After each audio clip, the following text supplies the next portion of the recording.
Mental Health Marty, the re-release of Chris is Sad. Stay tuned.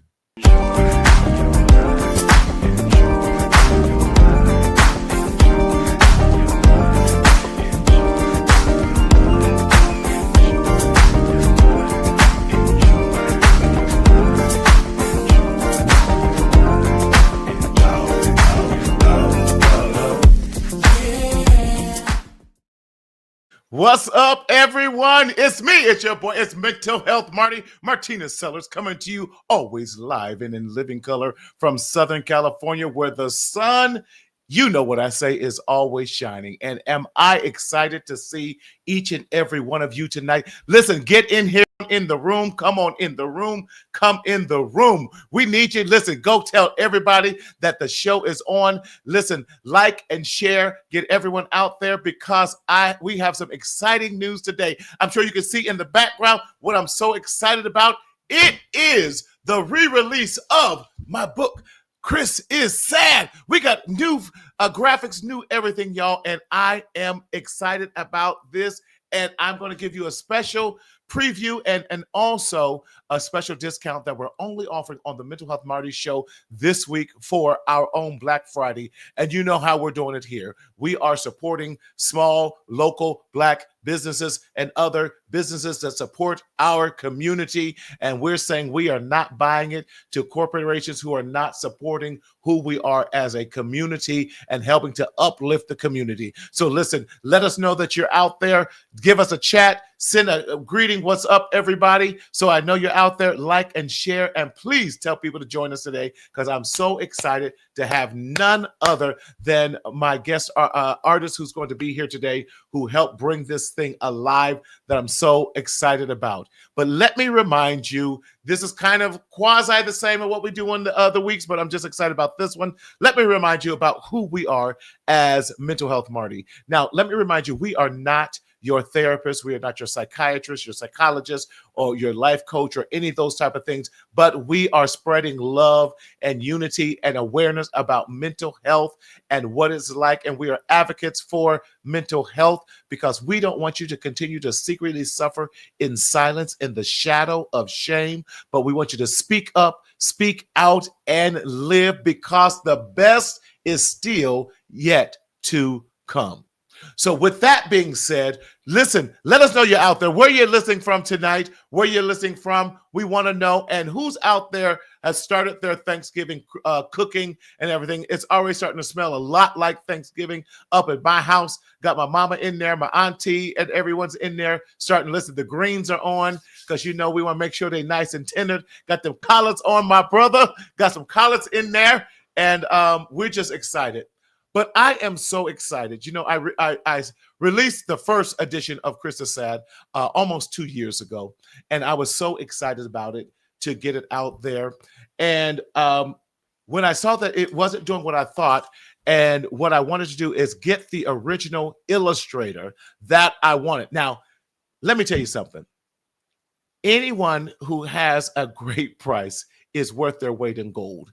Now, this brother, when I reached out to him in the pandemic, I said, listen, I got this book. He gave me a great price. I was like, oh my God, I can't afford that just yet. But Mr. Jeff, what's going on, my brother? How are you, man? I appreciate you always being down with Mental Health Marty and everything. So, Dr. Davis, good to see you. Yes, yes, yes.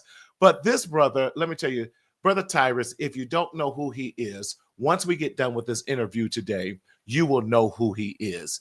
I believe he is one of the best illustrators out there that has real depictions of who we are. So as you can see, he redid this and redid my entire book.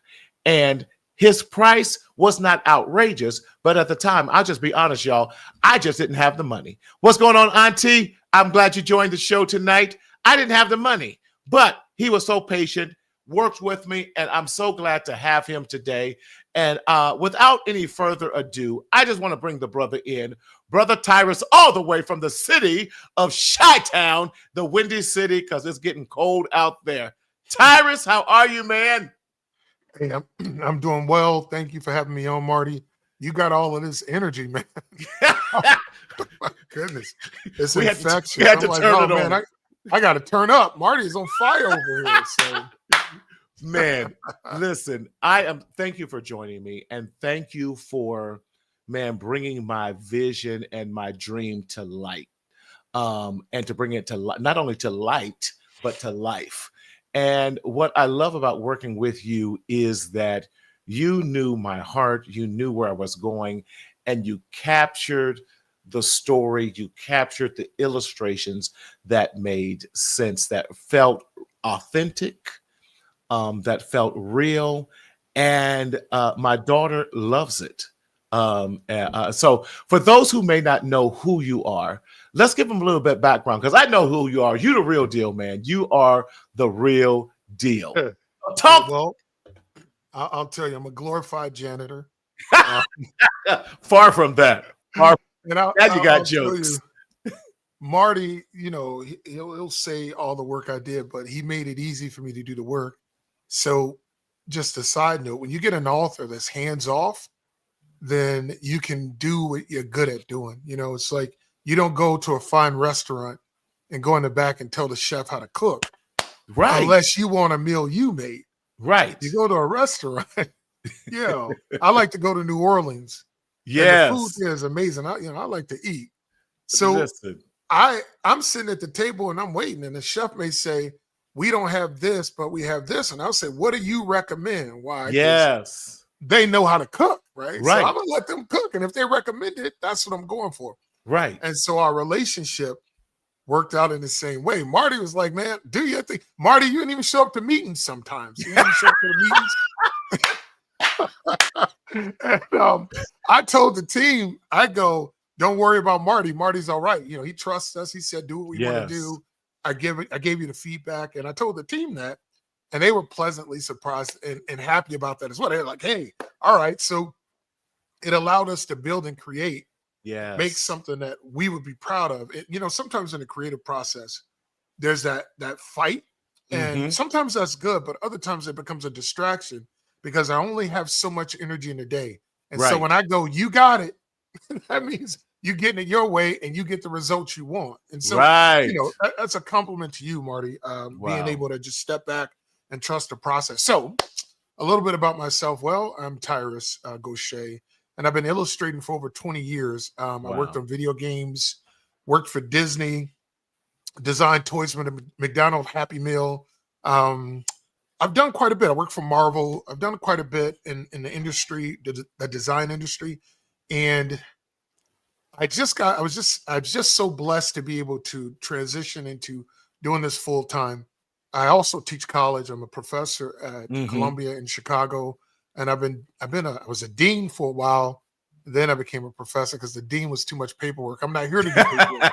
I'm here to do art. So I had to quickly transition. I loved it. No, that at the time it was great to do. It was great helping kids who came from my community. Right. Programs, going from a failing program to a successful program. Right. That was all great, but I needed to get back to the artwork.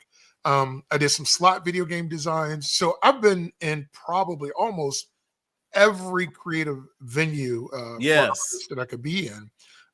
Quick story about that is when I was in grade school and high school, I knew I wanted to be an artist. And this is for the parents who have creatives. Right. The kids, that's good. Nephews who are creatives. I knew I wanted to be a creative, but I didn't want to be broke. I was like, I'm not going to be broke. I don't care what happens. I'm not going to be broke. And so I had to figure out everything. So I started off doing tattoos in basements with needles and threads. Probably illegal, but hey, I'm not going to be broke. No one had to get a tetanus shot behind your tattoos. Man, listen, your boy kept clean needles. You feel me? I don't let nobody get sick. Right. I started painting clothes. I started painting clothes and airbrushing. And, I just went from one genre to the next, And I would just compile what I learned. Right. And there was a funny thing that happened when I went to college. And this was what really put my boat in the waters. I, 18, 19 years old, and I go out to the middle of Iowa. I'm in college, and I go, I think I want to be a college professor. And the professor at the time laughed. I didn't know what that meant. I didn't know if what I said was really stupid and it costs a lot of money to be a professor or you have to be really, really smart. I didn't know what that meant, but I knew he laughed. Right. So that laugh derailed my life for a long time. Wow. I joined the Marine Corps. I was wrestling and playing football at college, joined the Marine Corps. And while I was in the Marines, I was like, yeah, I'm doing well here, doing really well, but I want to be an artist. So I Right. left the Marine Corps and said, I'm going to figure this art thing out. So that's what happened to me. Like, and it put me on a journey to becoming an artist and a designer, toy designer. I mean, one of the happy moments of my life was obviously working for Marvel and doing storyboards for them. But when I was working, that's crazy. Can I say that's crazy? Because yeah. Because we all are. I'm a huge Marvel fan. Probably DC because but then Marvel bought DC and all that. Because I have two favorite characters, Batman and Iron Man. Now, don't judge me, because they're both filthy rich, so they didn't need superpowers. They had super money. But that's a whole nother conversation. It was smart. Yes. Smart, yeah. Yes. But go ahead. Talk to us about that. No, listen, Marty, you got to interrupt me. I'm a talker. It's all good. I'm a preacher's we on a talk so show. I'll let you know. Listen, I got 50 years worth of stories almost. I'm almost at 50. So, just be on the lookout. Shut me up when you need to. But working when I got to design toys, and I realized like the things that I was designing would go across the world to little kids. It hit me like, hey, I made it. I'm here. Right. And I'm doing exactly what I want to do. I figured out a way to take my art and make money with it.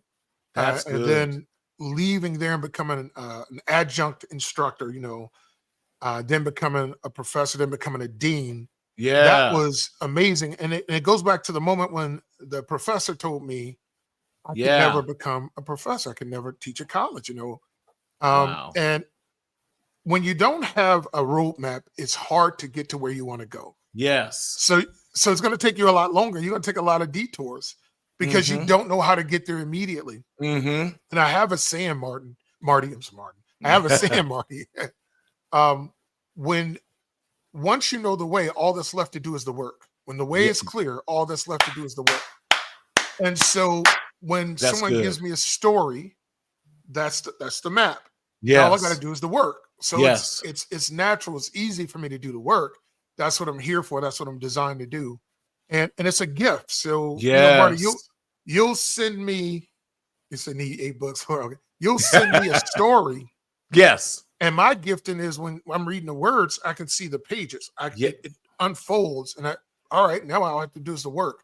Yes. Marty gave me the roadmap. Now I just do the work. And so, but that's what partnership. But that's what partnership is all about. When you trust, I had seen enough of your work. I studied you, went through all your website, went through your Facebook pages, and you had already done over 200 plus illustrations, and I just love the quality. So with that, I already knew that you had a vision on the illustration side that I didn't have on that part of the creative side.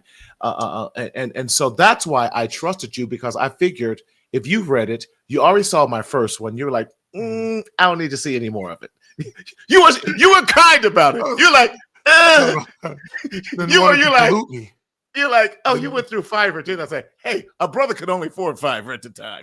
So you're like, it shows. Marty, I had to stop looking at it. It was going to pollute my vision. I tell people that all the time. I go, I can't look at everything. Listen, you get your stream of thoughts into my stream of thoughts, and we mess some stuff up. I have to remain pure. Yeah, you're right. But what I also want to encourage people is a couple of things. I knew I was going to eventually be able to afford you because I was saving for that. But I didn't want my own dream to die on the shelf by not just doing something.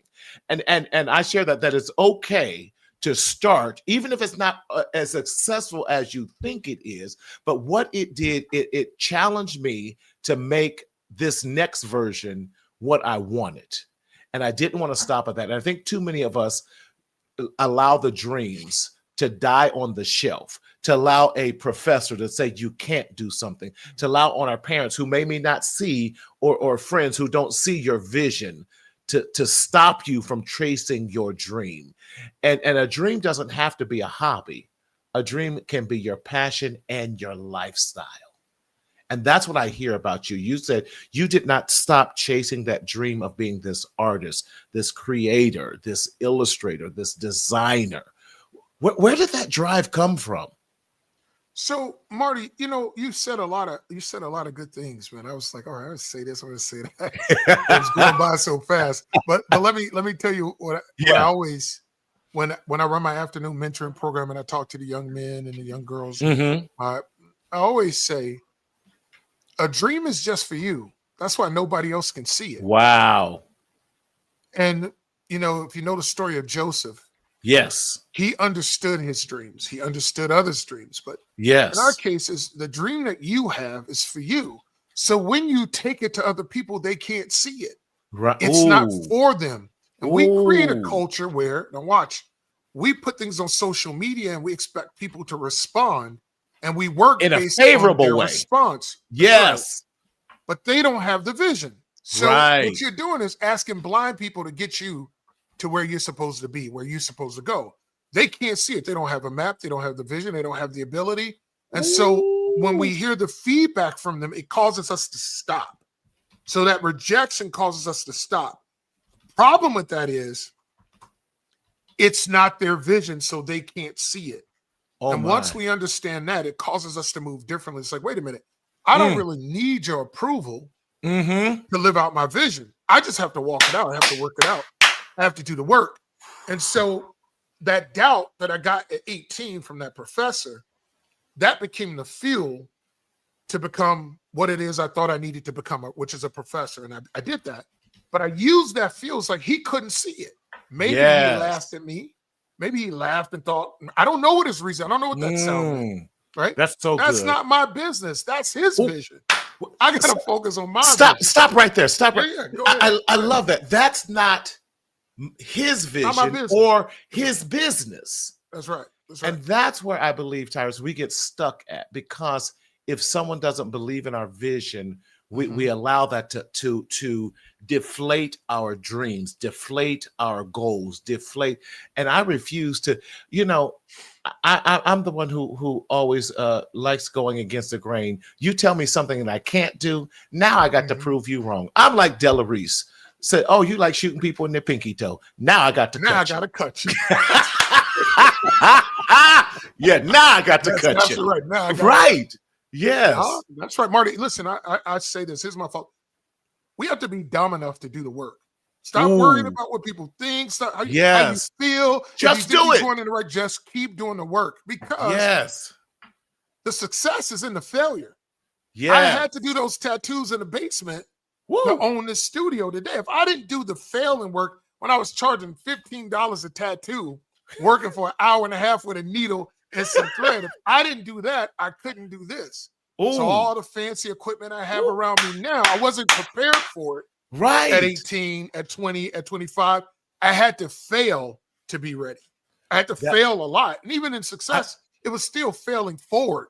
That's it. Marty, that's it. No, you took the words right out of my mouth. This whole concept of failing forward. A lot of times we think that we have to fail backwards and fail. Well, why aren't you on this call? Robert, jump on the call.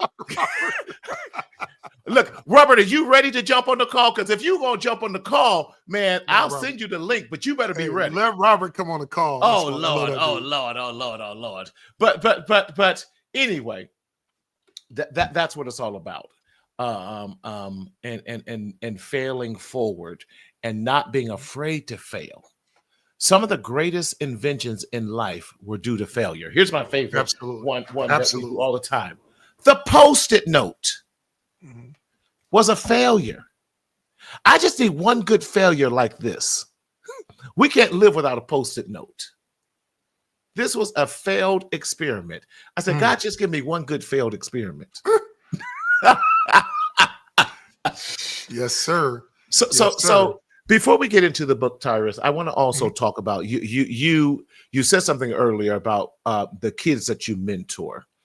And I'm so excited to be joining you on your Literacy Alive and Creativity Alive. Can you share with us what those programs are all about when we're talking about Literacy Alive and the Creativity Alive, please?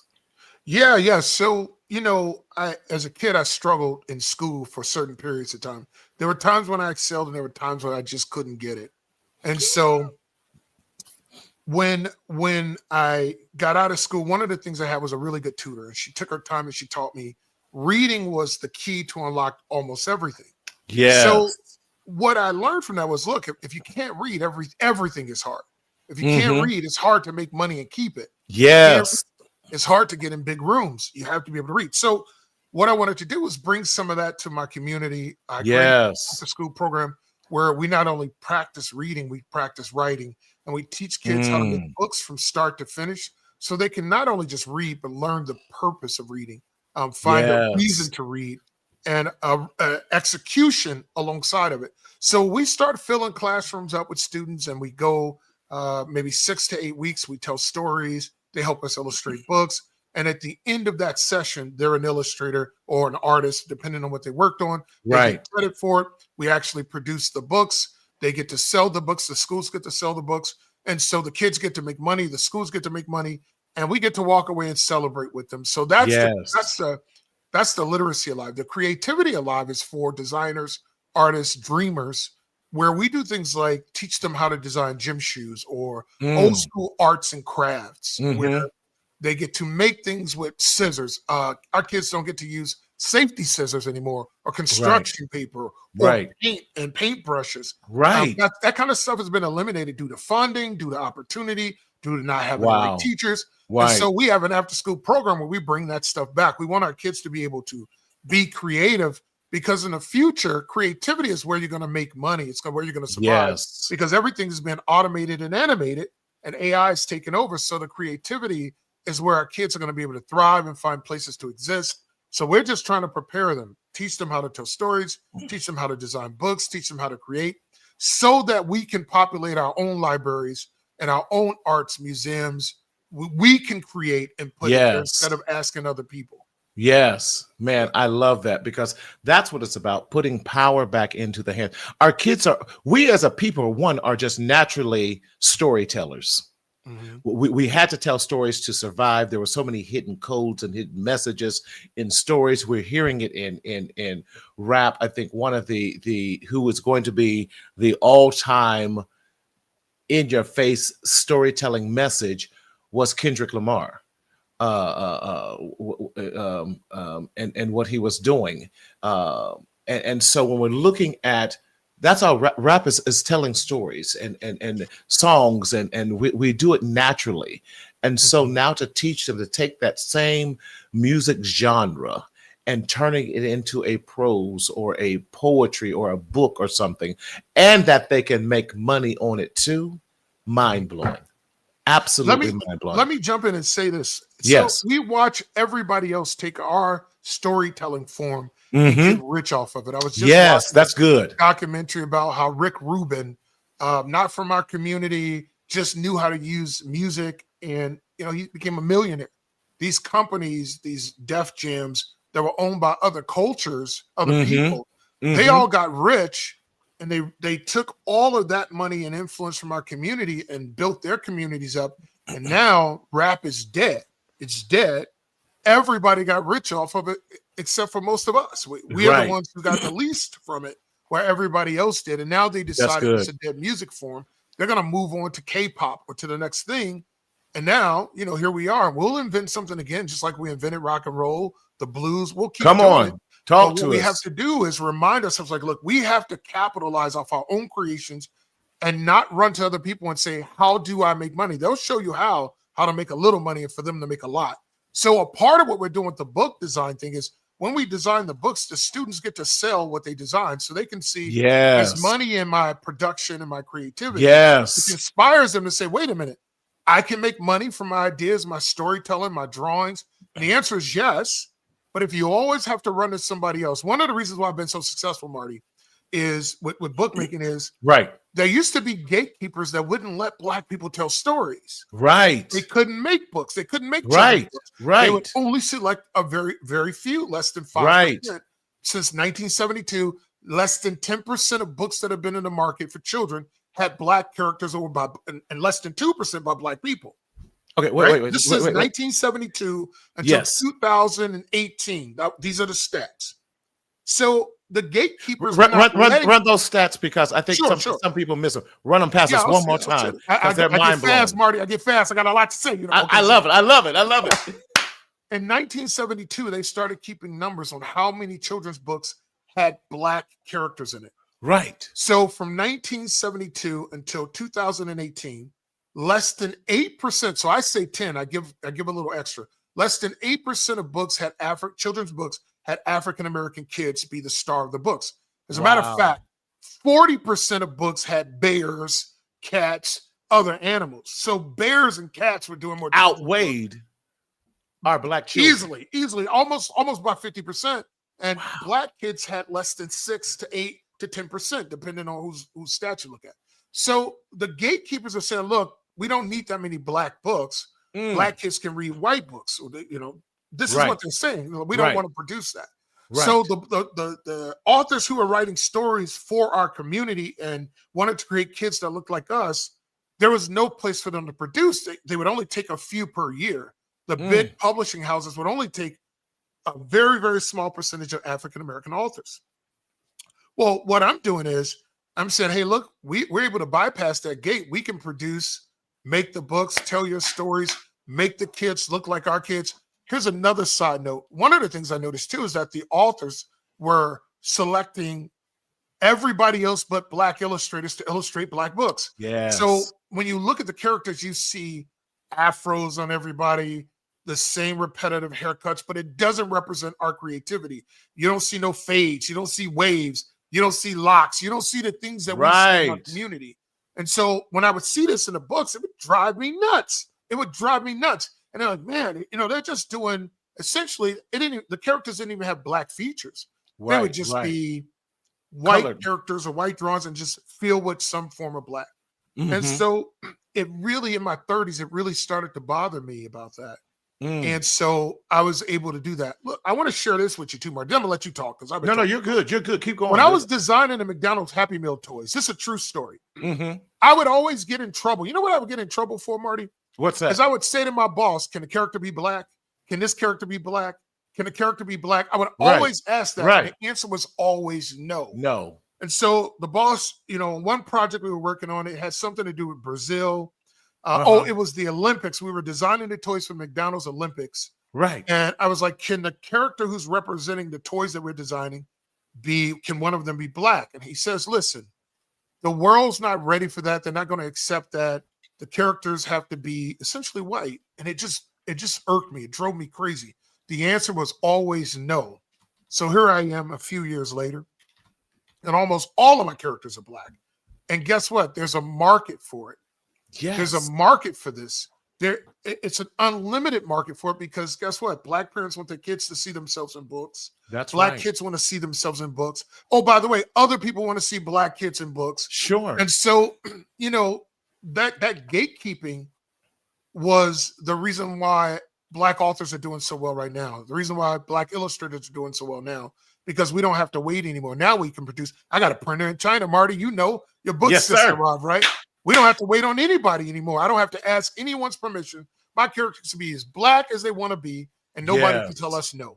So that's why we have to. I said all of that to say this is why we have to teach our children to be creatives, so that when they write stories, when they make television shows, everybody doesn't have to be a stereotype. When they make movies, they can make the lead a Black male, Black woman, because they're the creatives. Yes. They have the control now. So we saw what Sandra Rhimes was able to do. We know what Tyler Perry's able to do because they have the control. Yes. And look at how successful they've been. Yes. But they only allow a few of us to do that. So now we have to go, let's create more creatives so we can flood the market, tell our own stories, and stop making everybody else rich. Listen, I love it. I love it, man. I love the dream of that and the power. That's what I love. You put power back into my hands. You brought the best, your team. You brought all of it, and you challenged me. Even on my writing, it's like, well, this might sound better here, and what if we did this? And so, although, as you say, I was hands off, you still gave me options. You know, what should Chris be like this? Should the mother be like this? Should the dad be like this? All these things. Well, is this a better scene to illustrate for us? And that's what I love. You guys are the experts. And so as the experts, you're bringing those things. And so we're bringing a shared vision together to life.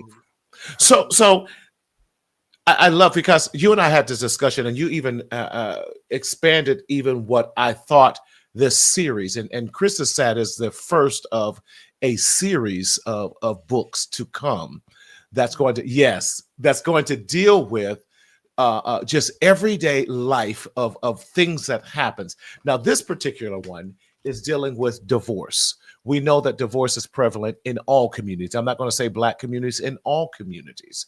And so how do we have the conversation about divorce so that the children aren't feeling left behind? Because divorce just doesn't affect the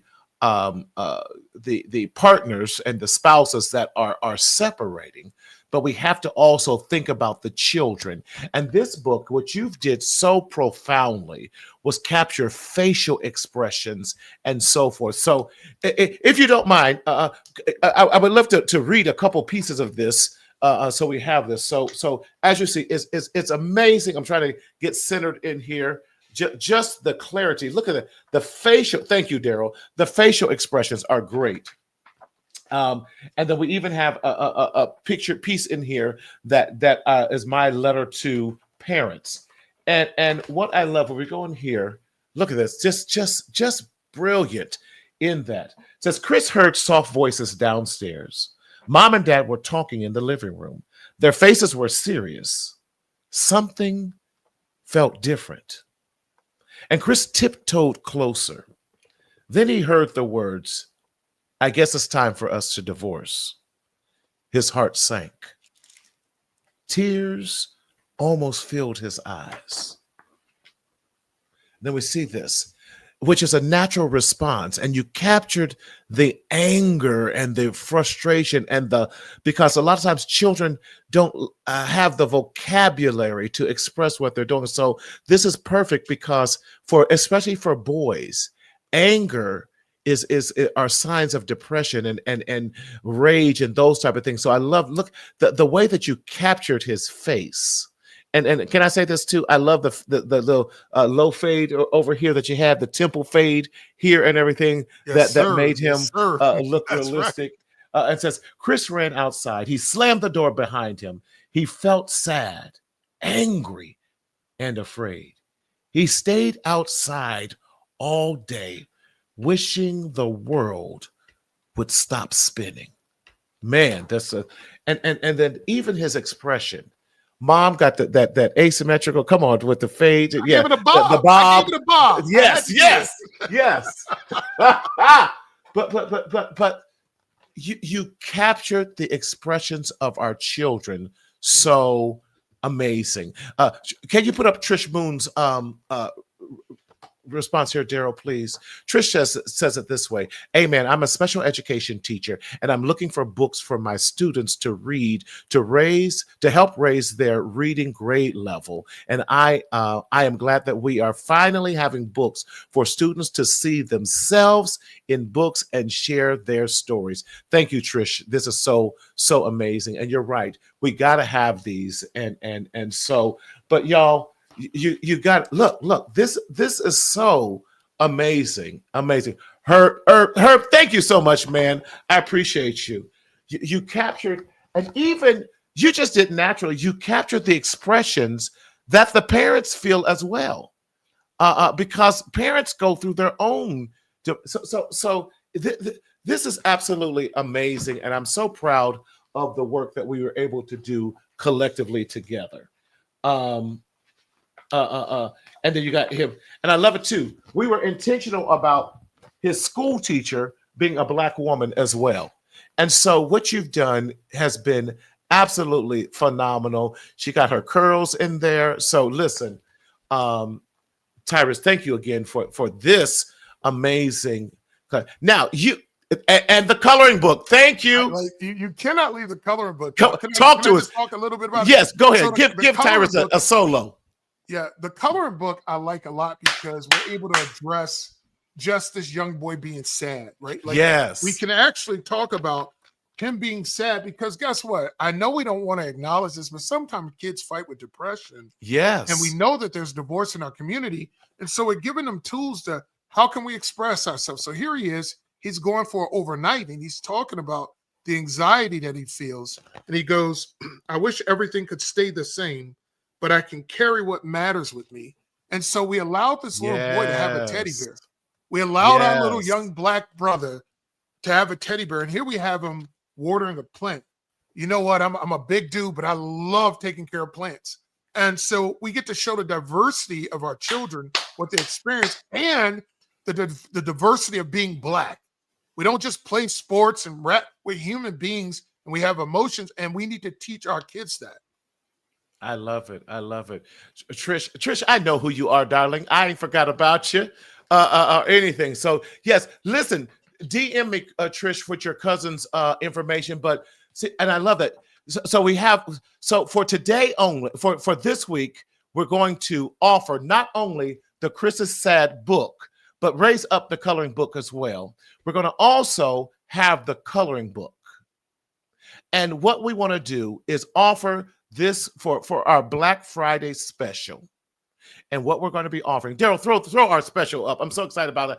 Our Black Friday super sale, our Chris is Sad, a $30 bundle package. Now, it'll be $30 for the package and then plus shipping and handling, which comes out to $7.95. So for $37.95, we will get this out to you. They will all ship on this coming, there we go, on this coming Monday, December 5th. But if you do that via Zelle or DM me or what have you, we will make sure that you would get that.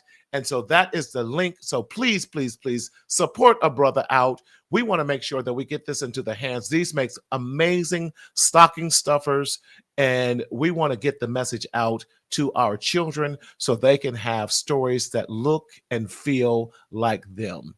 And when you're talking about on the therapy side of this as well, the coloring book is also a wonderful way for children to express their emotions, to color, to bringing that tactile, all of those type of things. And it is a form of therapy that supports children.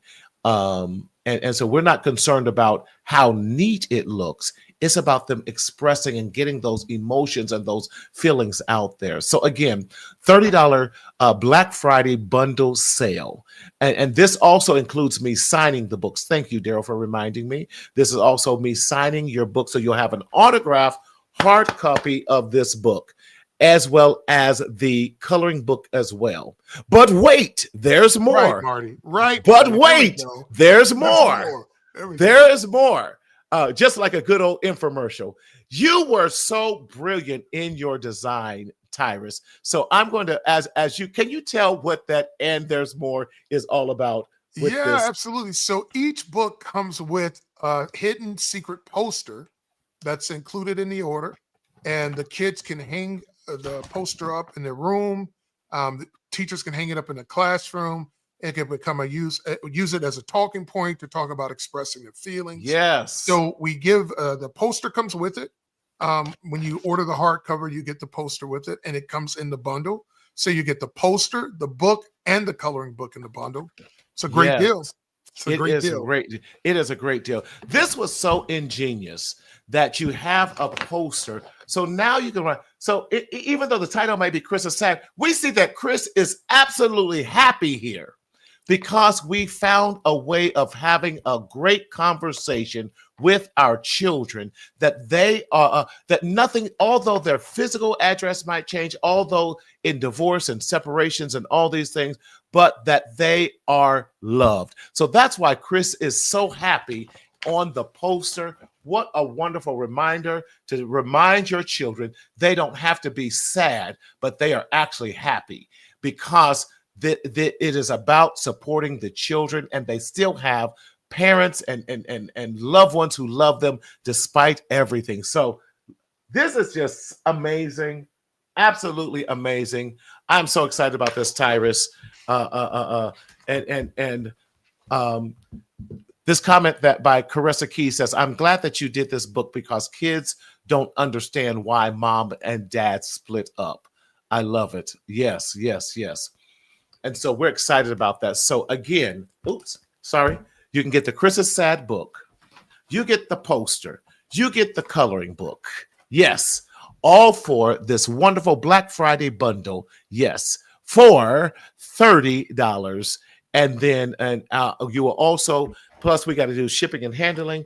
There will be shipped out priority mail, not snail mail, but priority on Monday, December 1st, right in time for Christmas. And we are so excited about this. This is absolutely amazing. And Tyrus, can I give them a sneak preview of what's to come? Not from your. I just want to tell them the title. You don't give us. Yeah. Knock them out. Not a preview. So not only Chris is Sad, we have this, but coming in this summer is going to be Raven the Great. So and in that story, we're going to be talking about children who might talk later in life, who stutter because their brain is working faster than their mouth sometimes, and dealing with the frustration of that, because that can be a tool, because kids can be cruel, and helping them deal with, just because you stutter doesn't mean, I'm going to say this in an therapeutic way, stuttering doesn't mean stupidity. It means greatness and what that means. And so Raven the Great will be out in the, hopefully by the summer. And then this time next year, right before Christmas again, is going to be Tony Builds. And that one is going to be talking about how Black girls are going to be a part of the STEM and STEAM programs at school. And that Black girls also are our engineers. They are our creative ones. They're in these STEM programs and know science and math and technology, and that they don't have to apologize or dumb themselves down just to fit in. And so this is going to be the beginning of a whole series of children's books that are going to help our kids find stories that look like them and that they can relate to as well. So, Tyrus, I am so excited, man. You got me going. You got me going. So, for those of what would you say to people who want to get along this journey and maybe create? We can never have enough authors. We really can't, and especially whether it's telling children's books, whether it's telling teenage, whether it's telling adult books. What advice would you give to people who have a desire to do just what we are doing together? Yeah, so I don't think it's only a desire. I think it's a duty. I think we owe this to our children to tell our own stories, to expose them to worlds that used to exist. And I'm going to give a quick example, Marty, if you don't mind. Go right ahead. We don't tell our kids about the world that used to be where we ran outside and drank water out of faucets and rode dirt bikes and sat on handlebars, played basketball from the sun up to sundown. They'll never know that that's the world we lived in if we don't tell our story, because no one else lived that way.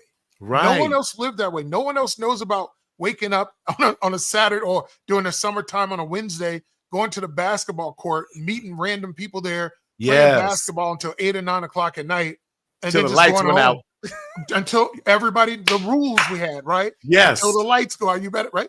We have to tell that story so our kids go, they can chuckle and go, oh, you had to be home, or Big Mama's going to be on the porch waiting for you. That's right. If we don't tell that story, there is literally no one else available to tell that story. Yes. So we lose entire generations of relationship, rules, respect, understanding. Yes. If we don't tell that story, they don't know about Big Mama on the porch. That's right. They don't know about the lights. They don't know about playing basketball all day. They don't know about racing to the holes to drink water, or having races outside every day to see who's the fastest. Yes. So we have to, it's our duty. It's our duty. And look, let me tie this on to Marty. I'm going to shut up after this. Go right ahead. There's a series on Netflix called Stranger Things. Mm-hmm. And it's really, really big. And all they're doing is retelling stories from their regalia, story from when they were little kids. And they've added a little flair with monsters. And they do this generation after generation. So in the 80s, it was Gremlins. It was Yep. Trimmers. Yes. They had sets of movies that talked. It's Holes, where they Yes. talked about their summers and what they did during their summers. Now, of course, they're a little more creative. But where are our summer stories? Yes. What happened to our 8, 9, 10, 11, 12-year-old stories? You know, what happened to the if you go down south, my parents used to take me down south to Alabama and Mississippi. Yes. They have rules. You can't do whatever you want down here. Right. They'll tell you stuff like, it's snakes back there, and your mind will go crazy. What do you mean? Yes. Snakes back there. If we don't tell those stories, no one's going to tell those stories. No one else just disappear. will. So anyway, there you go. There you go, Marty. Man, I love it. I love it. I love it. Man, Tyrus, our time is gone by so fast. But thank you for being this illustrator that you are. How can people follow you or get a hold of you who may want to utilize your services, inquire about Literacy Alive or Creativity Alive or anything like that? How can they get a hold of you? Yeah, so I have a website. It's www.tgosketch.com, TGOSKETCH.com. And I'm on Instagram under Tgosketch. I'm on Facebook under Tyrus or Tgosketch. What else is there? There's TikTok. I'm on TikTok. Are you on TikTok? I'm not on there very often. My kids only allow me to get on so many things, but they tell me I don't belong on certain things. So, well, Chris may have to be in there. Yeah, absolutely, 100%. So if you Google my name, if you look up Tgosketch, you'll find me on social media. My website, tgosketch.com. You can find me. And even if you have questions or you want to experience trying it, reach out to me. You don't have to hire me. I can just still help you. I can still give you advice. I recommend you. I recommend everybody hire you. Yeah, well, listen, I'll take that recommendation. But Marty's a perfect example. We met and we talked. Yeah. And he didn't hire me right away, but I was still available for him. So you were. That's how I am with anyone who's looking to create a dream. If I can only tell you what not to do, that's good enough. So yeah, I'm available. Reach out whenever you like. Excellent. Well, Tyrus, I can't thank you enough for joining me tonight. And this is not going to be the last time that you're going to be on the show. And we're going to be doing so many other things. I know we've had conversations already about how do we make Chris like Gracie's Corner and some of these other ones. And I'm just excited because we need to build our own entities for our children. I mean, we had Fat Albert and the gang. And those type of things. So we're gonna maybe have Chris and his crew, and see what we can definitely do from there. But again, thank you so much. Again, everyone, we have a special sale going on, so we want you to definitely take advantage of our Black Friday bundle offer. Again, you get the hard copy book, you get the coloring book, and you get the poster, all for a Black Friday special of $30. I'm going to put it on all our social media platforms as well. And then $7 for tax, shipping, and handling. $7.95 for that. And these will go out on Monday, December 1st. And we are so excited. So again, thank you for following and hanging out with us. I appreciate it. Next week is all about Giving Tuesday. That is a big time every year that for nonprofits and other organizations are asking for support. And y'all, we have to learn to support one another in the midst of government shutdowns, in the midst of government termination of federal jobs, especially for our Black women, in the midst of the redefining of jobs. If we don't support each other, who's going to support us? Y'all, I'm not looking for a hero, a superhero, or a savior to come to save our community. It is up to us. So I encourage you that we shop and support our own. I'm going to give a shout out to our last living survivor from the Tuskegee, not Tuskegee, Wall Street, yes, in Tulsa, just passed this week. And just like we had communities that were Black owned for blocks and blocks, we got to get back to the roots, because when we look at the Great Depression, it may have affected everyone else, but we had each other that because we were used to being in quote unquote depressed states. So we knew how to survive. I'm personally asking for your support in getting this bundle this weekend and getting that and supporting a brother in doing his business so that we can share our stories with our children. We don't want you to continue to secretly suffer in silence in the shadow of shame, but we want you to speak up, speak out, and live because your best is still yet to come. Thank you so much, and we'll see you next week. Happy Thanksgiving. God bless. Enjoy your life.